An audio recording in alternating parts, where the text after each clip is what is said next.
দিন প্রতিষ্ঠা হোক আপনারা চান না? কোন মোনাফেক চায় না দিন প্রতিষ্ঠা হোক? দেখি কোন মোনাফেক আছে আল্লাহর জমিনে যে চায় না যে আল্লাহর দিন প্রতিষ্ঠা হোক? প্রতিষ্ঠার প্রচার কি এক জিনিস? আমি আপনাকে এখন দাওয়াত দিয়ে গেলাম নামাজের, কিসের? কিন্তু আপনি যদি নামাজ না পড়েন আমি কিচ্ছু করতে পারবো না। পারবো? আমি আপনাকে জাকাত দেওয়ার আহ্বান জানিয়ে গেলাম, আপনি জাকাত দিচ্ছেন না, আমি কিছুই করতে পারবো। আমি বলে গেলাম ভাই জেনা করেন না, আপনি তারপরেও আল্লাহ না করে করলেন, আমি কিছুই করতে পারবো। কেউ পরকিয়া করেছে, আমি নিষেধ করে গেলাম পরকিয়া করেন না, আপনি দাওয়াত দিয়ে গেলাম, আপনি শুনলেন কি শুনলেন না, আমি কিন্তু কিছু করতে পারলাম না। কিন্তু যদি উমর রাদিয়াল্লাহু আনহু থাকতেন এখন, যদি আপনি নামাজ না পড়তেন আপনাকে পিটিয়ে নামাজ পড়াতে হয়। যদি আপনি জেনা করতেন আপনাকে জনসম্মুখে 100 বেত্রাঘাত করা হতো। যদি ব্যভিচার করতো কি করতো তাহলে? বলেন, আছে না নাই এগুলা? ইসলামে কি এগুলো আছে না নাই? আচ্ছা, এগুলো তো মানুষকে বোঝাতে হয় যে এগুলোও ইসলামে আছে ভাই, এগুলো আছে। আমরা খালি এখন মানে ইখতিলাফি মাসআলাগুলোকে নিয়ে মাশাআল্লাহ খুব ব্যস্ত। এই যে মেজর জিনিস তো পড়ে আছে, এগুলো কোথায়? আল্লাহ পাকে একটা হুদুদ প্রতিষ্ঠা হওয়া কত বছর জানি, 40 বছর মনে হয়, বৃষ্টিপাতের চেয়ে বেশি বেশি ফজিলতপূর্ণ আর কি। 40 দিন না 40 বছর আমি ভুলে গেছি, আল্লাহ মাফ করুন। 40 দিন বা 40 মাস এরকম বৃষ্টি হবে, জমিন উর্বর হবে, এর চাইতে বেশি মানে ফজিলতপূর্ণ যে আল্লাহ পাকের একটা বিধান কায়েম হয়েছে। কথা বুঝতে পারছেন? ওলামায়ে কেরাম জানেন, আমি টাচ করে গেলাম, তারা আপনাদেরকে বলবেন ইনশাআল্লাহ। আমি দায়ী মানুষ, আমি আলেম নই। আপনারা আলেমের যে সংজ্ঞা কঠিন করে দিয়েছেন ওই সংজ্ঞাতে আমরা আলেম হিসেবে পড়ছি না, আমরা শুধু পয়েন্টসগুলো ফাইন্ড আউট করে আপনাদেরকে দাওয়াত দিতে পারি, এতটুকু। তবে ইনশাআল্লাহ এতে কিছু না হোক ইয়াং জেনারেশনের মধ্যে একটা পরিবর্তন আসছে আলহামদুলিল্লাহ। আমরা আশা করি ইয়াং জেনারেশন নিজের জ্ঞানে, নিজের যোগ্যতায়, আমলে এবং আকীদায়, রিজিকের হালালত্বে সব দিক থেকে নিজেদেরকে গুছিয়ে নিয়ে আল্লাহ পাকের জমিনে দিনটা প্রতিষ্ঠা করবে ইনশাআল্লাহ। শুধু একদিনের ওয়াজ করে হবে? এই যে হাত উঁচু করলেন, অনেকেই কোরআন তেলাওয়াত করতে জানেন না, এই কাজগুলো হবে ভাই? কোরআন তেলাওয়াত না শিখলে হবে? কোরআনের অর্থ না জানলে হবে?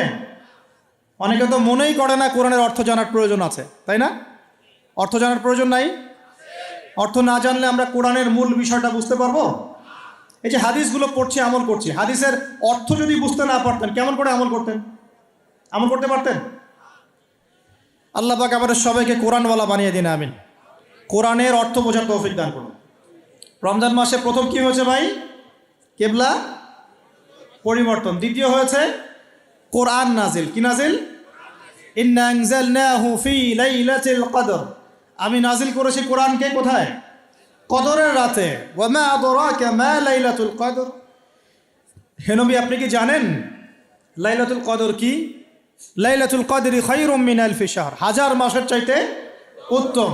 তানাজ্জালুল মালাইকাতু ওয়ার রূহু। এই রাতে নাজিল হন, অবতীর্ণ হন কারা? ফেরেশতারা এবং জিবরাইল আলাইহিস সালাম। বিইذনি রাব্বিহিম মিন কুল্লি আমর। মিন কুল্লি আমর মানে এখানে এক বছরের নতুন যে তাকদীর, এই তাকদীরটাকে নবায়ন করা হয় সবে বরাতে না, সবে কদরে। আর সালামুন হিয়া হাত্তা মাতলাইল ফজর। ফজর পর্যন্ত খালি শান্তি আর শান্তি। তার মানে কদরের রাতে কোরআন নাজিল হয়েছে। আর কদরের রাত কোন মাসে? রমাদান মাসে। কোন দশকে? শেষ দশকের কোন কোন রাত হতে পারে? মাশাআল্লাহ, 21, 27, 21, 23, 25, 27, 29, এর মধ্যে যে কোনো একটা। ওই যে বলে 27এই হবে, হতেই হবে। 21, 23, 25, 27, 29 যে কোনো এক রাতে হতে পারে। আল্লাহ পাক আমাদেরকে লাইলাতুল কদর পড়ার তৌফিক দান করুন। এবং যুবকদের যৌবনে আল্লাহ পাক বেশি বেশি রমজান দান করুন, বেশি বেশি লাইলাতুল কদর দান করুন। আগেকার উম্মতের হায়াত লম্বা ছিল, তাই তারা অনেক সময় পেত ইবাদত করা। আমাদের যেহেতু একটা শর্ট, এই কারণে আল্লাহ রাব্বুল আলামিন আমাদেরকে এরকম উৎসবের কিছু মানে সিজন দিয়েছেন, ইবাদতের সিজন দিয়েছেন। যেমন লাইলাতুল কদর, এক রাত ইবাদত করবেন 1000 মাস ইবাদতের চাইতে উত্তম হবে ইনশাআল্লাহ। আল্লাহ রাব্বুল আলামিন আমাদের সবাইকে বেশি বেশি নেক আমল করার তৌফিক এনায়েত করুন। এখন আল্লাহ পাক বলছেন কোরআন নাজিল করেছি লাইলাতুল কদরে। লাইলাতুল কদর হচ্ছে রমজান মাসের শেষ দশক, তার মানে রমাদান মাসে কোরআন নাজিল হয়েছে। তাহলে রমাদান মাসের সবচেয়ে ইম্পর্টেন্ট বিষয় কি ভাই? কোরআন নাজিল হওয়া। কোরআন, এখন কোরআন নাজিল হওয়ার পর কি হয়েছে? উত্তর, কোরআন নাজিল হওয়ার পর মাত্র 23 বছরের ব্যবধানে, কত বছর? মাত্র 23 বছরের ব্যবধানে একটা আইয়ামে জাহেলিয়াত মানে আবু জেহেলের সমাজ মুহাম্মদ সাল্লাল্লাহু আলাইহি ওয়াসাল্লামের সমাজে পরিণত হয়েছে। বলি আল্লাহু আকবার। এই ডিজিটাল তাকবীর দিও না, ডিজিটাল তাকবীর দিও না, নর্মাল তাকবীর দাও।